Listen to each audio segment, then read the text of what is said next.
I love making things. I love building furniture, and I love when my VGA works, and I love baking cookies, and I love folding paper airplanes. I'm a maker, and I think that the specific kind of joy that comes from bringing something into existence with your hands is really hard to match with any other kind of activity. So when my maker friends and I were thinking about how to deliver this talk today, we thought we would, well, make it for you. So today, with the help of some high-tech construction paper, we're going to tell you the story of our truck and how we're using it to drive change in education. My name is Eugene, and these are my friends Kathayoon, Jason, and Aaron. And we are Spark Truck. Together, we're helping kids create tangible examples of their creative potential.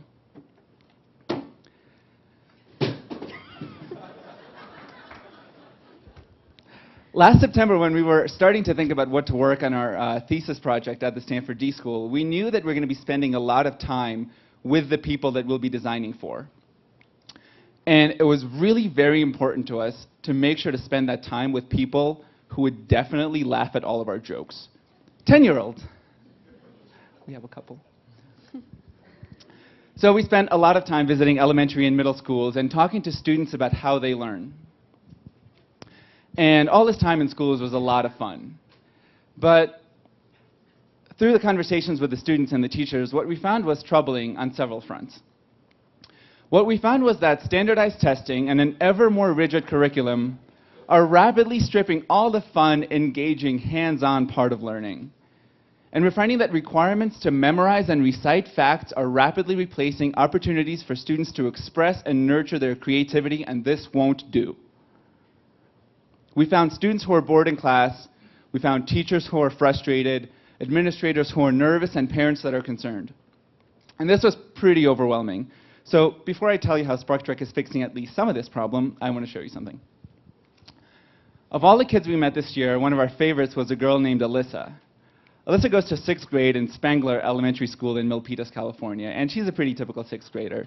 She thinks school is, okay. But she's way more into the finer things in life, like slumber parties and Twilight. So one Wednesday afternoon, we commandeered Alyssa's science class to run a workshop. And in this workshop, all the students got to make and take home their own vibrating robot creatures, kind of like these. This was a blast. And about a month later, this video from Alyssa showed up in our inbox. Made me love inventing things, so I built this little prototype. So you take the plastic bag, you open this up, you take the plastic bag and you put it in here, you pull it out,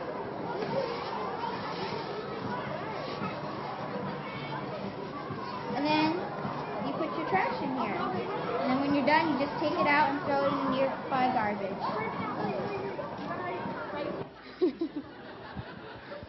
So that made us smile. Here's a kid that hooked up a pager motor to a battery and said, I'm holding this. I made this. I can make other things too. And that was pretty cool, right, Kat? So cool. And what's even cooler is that Alyssa was only one of many students we were able to reach this year. As a PhD candidate in the School of Education, I'm Spark Truck's resident expert on measuring impact. To date, we've run workshops with over 300 kids in the 4th through 8th grade from over a dozen schools in the Bay Area.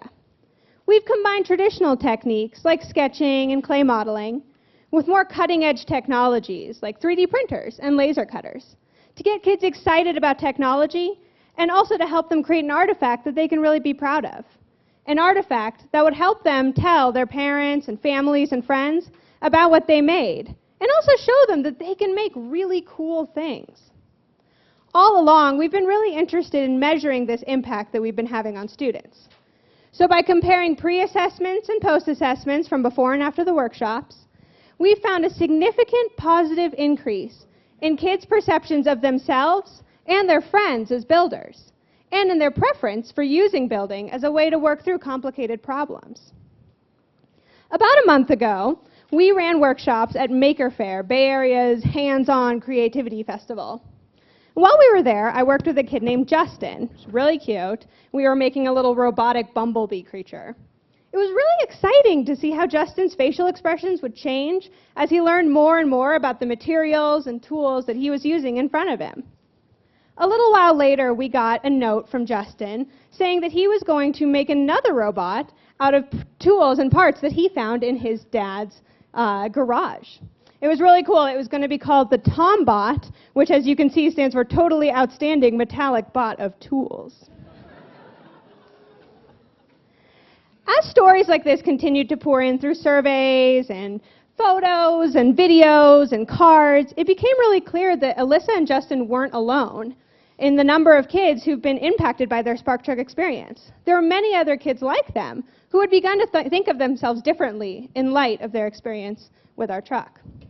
But all this data just goes to show that if kids are introduced to the behavior of making, then they'll start to think of themselves as makers, makers that can have an impact on the world around them. And what better place to inspire kids to change the world than right here in Aspen?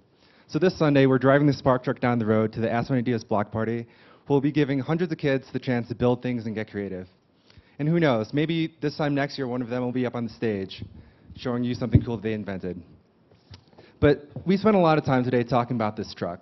So at this point in time, you're probably wondering, well, what does it look like? What's in it? And instead of telling you about it, I'd like to show you. So we're going to go to our man in the van, Aaron, who is, by the magic of technology, up on the screen. Aaron, can you tell these people what's in their truck? Machines. Maybe a little bit more detail. Oh yeah, sure. So if you come up with me up the stairs, we start with the rapid prototyping tools. The rapid prototyping tools help kids reach low levels of resolution, and they get to play around with a whole bunch of different stuff. Then when they have a good idea that they really want to see realized in a big way, they're going to come here and they can play with our 3D software that's on iPads. And once they draw it there, they can print it here at our 3D printers down here, or our laser cam right here. And once they're done with that, they can come all the way to the back and print out their logos and kind of just make their thing really cool with some awesome stickers. There's really too much to show you here, so we'd love it if you came in and visited us after the show. Well, thanks, Aaron. That was great. As you can tell, he's really excited. He's so excited, in fact, that the bandwidth just couldn't contain his video smoothly. But definitely go out. The truck's right outside. If you look out the window, you can see it. But please take a walk over and visit the truck after the session. But before we wrap up today, I'd like to share a quick story about how we got here, where we're headed, and what it is that keeps us driving forward, besides a ridiculous amount of gas, of course. A few months ago, we found ourselves in a situation you're all very familiar with. We had a big idea, and it was time to make that idea into reality. So we asked the world for help. We ran a Kickstarter campaign, and we had 426 people, at least a couple of whom weren't even related to us, who believed in our project enough to help make it a reality. And because of this generosity, we were able to get a truck, get some equipment, and run a bunch of workshops in the Bay Area. And initially, we thought that Spark Truck would just hang out, in San Francisco, San Jose, just hang out on campus. But one of our Kickstarter backers was a community group from Baltimore. And they liked our project so much that they took it upon themselves to raise money for us. And in 24 hours, they raised $2,300 in order to get the truck out to Baltimore. And needless to say, we were pretty impressed. We had trouble even doing that with our Kickstarter campaign. So we decided, what the heck, let's go on a trip. And that's why today we're here to announce our next big idea, which is a cross-country road trip where we'll be bringing workshops, hands-on activities to schools, camps, museums, and even zoos all across the country. So we're going to be visiting lots of places. As you can see, we start in Aspen, and then we kind of zigzag through Nebraska, but we'll be hitting up places like Seattle, Austin, Portland, Baltimore, of course, New York, Boston, basically all over the place, using a lot of gas. But we're also asking you guys for some more help because we need places to go. So if you guys have know places we should visit, have places we can maybe crash for the night, or just want to pitch in some gas money, But seriously, we do need some gas money. Just come up to us and we'd be more than appreciative. Because we do think that what we're doing is very important. We think that if we can get kids to think of themselves as people that can make anything, we can help them think of themselves as people that can do anything. So, all together, let's get the show on the road.